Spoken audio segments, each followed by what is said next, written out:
si, à partir de cette semaine, vos contenus générés par IA devaient tous porter une étiquette visible, sous peine de non-conformité en Europe, bienvenue dans le débrief IA en 10 minutes, votre rendez-vous hebdo pour comprendre l'actualité de l'intelligence artificielle appliquée au business. Un épisode chaque dimanche à 19 heures en français pour décoder ce qui change vraiment pour vos produits, vos données et vos équipes. Aujourd'hui, on parle d'un tournant majeur. L'entrée en application des obligations de transparence de l'AI Act, la guerre des prix sur les LLM et la stratégie d'OpenAI pour s'installer au cœur de la recherche académique. Installez-vous, on démarre. On commence avec la grande bascule réglementaire. L'AI Act européen active ses obligations de transparence pour les modèles d'IA génératifs. Depuis le 2 août 2026, une grosse partie du règlement européen sur l'IA n'est plus théorique.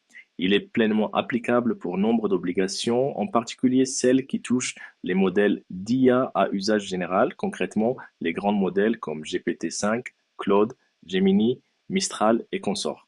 Qu'est-ce que ça change? D'abord, la gouvernance des modèles. Les fournisseurs doivent documenter beaucoup plus finement leur système.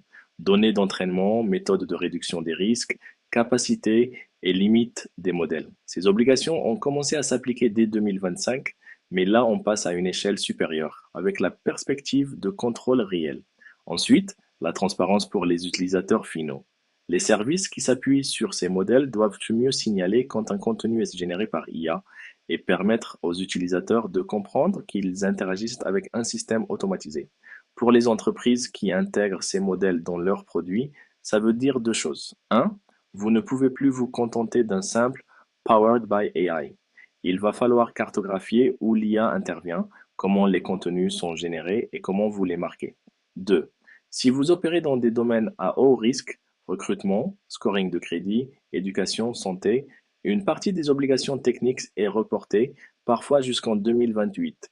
Mais ce délai n'est pas un blanc-seing, c'est une fenêtre pour mettre votre gouvernance IA à niveau. En résumé, le message du régulateur européen est clair. L'IA reste possible, mais sous contrôle et en transparence. On enchaîne avec l'une des dispositions les plus concrètes pour le quotidien. L'article 50 de l'AI Act est l'obligation d'étiquetage des contenus générés ou manipulés par IA. Depuis le 2 août, certaines IA doivent littéralement avancer à visage découvert. Cela concerne tous les contenus synthétiques, texte, images, audio, vidéo et bien sûr les deepfakes. Deux obligations clés. 1. Les résultats générés par IA doivent être marqués dans un format lisible par machine pour être détectables comme artificiels. Ça peut passer par des métadonnées, des filigranes, des signatures techniques. 2. Quand un contenu a été créé ou manipulé artificiellement, typiquement un deepfake de personnalité publique, le déployeur doit l'indiquer clairement aux utilisateurs. Pour les plateformes, les médias, les créateurs de contenu, c'est un changement de modèle. Si vous générez des visuels produits par IA pour une campagne marketing, vous devez penser à la façon dont ils seront identifiés comme artificiels. Si vous diffusez des vidéos, vous devrez renforcer les workflows de détection et de marquage des deepfakes. Et pour les intégrateurs de LLM, cela implique de vérifier que les API que vous utilisez permettent ou facilitent ce marquage, voire d'ajouter vos propres couches techniques. Stratégiquement, cette obligation va créer une nouvelle ligne de démarcation. Les acteurs capables de prouver la traçabilité de leur contenu synthétique auront un avantage réglementaire et de confiance. Troisième actualité, Google met le doigt sur un cas très sensible de contenu IA, avec des règles plus strictes dans Google Earth. Jusqu'ici, Google Earth était largement perçu comme une représentation fidèle du monde réel appuyée sur des images satellites et des prises de vue géospatiales. Sauf que les technologies de génération et de manipulation d'images progressent au point de permettre d'améliorer ces vues, retoucher des éléments, générer de nouveaux bâtiments ou insérer des objets qui n'existent pas. Google annonce donc un durcissement, l'ajout de contenus non réalistes, de bâtiments imaginaires ou d'objets sans lien avec la réalité est fortement encadré, voire interdit. Pourquoi c'est important? Parce que la confiance dans les représentations du monde physique devient un enjeu stratégique. Pour les acteurs de la cartographie, de l'urbanisme, de l'assurance, de la logistique, une image déformée peut mener à de mauvaises décisions, voire à des litiges. On voit ici un avant-goût des tensions à venir. Plus les outils IA permettent de générer des environnements crédibles, plus les plateformes devront arbitrer entre créativité, business et véracité. Autre front, cette fois très business. La nouvelle offensive tarifaire d'Anthropic avec Claude Sonnet 5.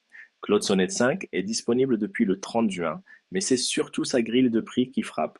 2 dollars par million de tokens en entrée et 10 dollars en sortie jusqu'au 31 août 2026. Après cette période d'introduction, on passera à 3 dollars en entrée et 15 dollars en sortie.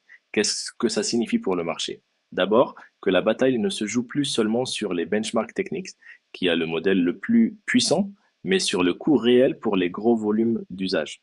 Pour un service qui traite des millions, voire des milliards de tokens par mois, quelques dollars de différence par million peuvent représenter des centaines de milliers d'euros à l'année. Anthropic positionne clairement Sonnet 5 comme un modèle sweet spot, suffisamment performant pour servir des cas d'usage avancés, agents, automatisation de workflow, génération de code, tout en restant compétitif pour les usages intensifs. Pour les DSI et les founders de produits SaaS, la question devient: est-ce que je peux dégrader légèrement la performance brute, mais diviser ma facture cloud IA? Est-ce que je dois panacher plusieurs modèles, en gardant les plus chers pour les cas critiques et en basculant le reste sur des modèles comme Sonnet 5? On voit apparaître une sorte de yield management de l'IA. Choisir le bon modèle au bon prix pour chaque tâche plutôt qu'un modèle unique pour tout faire. Dernière actu, la grande manœuvre d'OpenAI dans le monde académique avec le programme ChatGPT for Academic Researchers. OpenAI lance un accès spécifique à GPT-5 pour les chercheurs académiques, avec un objectif très clair: 10 000 scientifiques onboardés dès l'été 2026 et une montée à 100 000 d'ici 2027. L'idée, faire des modèles de pointe un outil standard dans la recherche. Concrètement, cela permet à des laboratoires et à des universités de accélérer les revues de littérature, générer et analyser des jeux de données, prototyper des modèles ou des agents pour explorer de nouvelles hypothèses, industrialiser certaines tâches de rédaction scientifique, de code, de simulation. Pourquoi c'est stratégique pour OpenAI? Parce que le monde académique est un multiplicateur d'usage et de légitimité. Si GPT-5 devient l'outil par défaut de centaines de milliers de chercheurs, il façonne les méthodes de travail, les standards, et finit par irriguer l'industrie via les partenariats publics-privés, les startups issues des labos, les spin-offs. Pour les autres acteurs, Anthropic, Google, Mistral, c'est un signal. La bataille ne se joue pas seulement sur les clients entreprises, mais aussi sur qui deviendra l'infrastructure intellectuelle de la recherche mondiale. Pour vous, côté business, ça veut dire deux choses. Un, attendez-vous à une explosion d'outils et de travaux scientifiques qui intègrent nativement des LLM, parfois avec des niveaux d'automatisation très élevés. Deux, si vous êtes une organisation qui collabore avec des labos ou qui finance de la recherche, vous avez intérêt à clarifier rapidement votre stratégie IA. Quel modèle, quelles données, quelles règles de conformité, notamment au regard de l'AI Act. On arrive au terme de ce débrief. On récapitule. Cette semaine, l'IA franchit une étape de maturité. L'Europe durcit le cadre avec la AI Act et l'article 50. La transparence n'est plus une option, c'est une obligation. Les contenus générés par IA doivent être étiquetés, traçables, et les plateformes comme Google Earth commencent à verrouiller la frontière entre réalité et fiction. En parallèle, les labos privés affûtent leur stratégie. Anthropic casse les prix avec Claude Sonnet 5 pour séduire les gros volumes d'usage. OpenAI s'installe dans le monde académique avec un accès massif à GPT-5. Le message pour les entreprises est clair. Si vous utilisez l'IA, préparez-vous à prouver ce que vous faites et comment. Si vous n'utilisez pas encore l'IA, le coût d'entrée baisse, mais le niveau d'exigence réglementaire, lui, monte. Si ce débrief vous aide à y voir plus clair, pensez à vous abonner à la chaîne et à activer la cloche. Le débrief IA en 10 minutes, c'est chaque dimanche à 19 heures. On se retrouve la semaine prochaine pour un nouveau point sur l'IA qui compte vraiment pour votre business.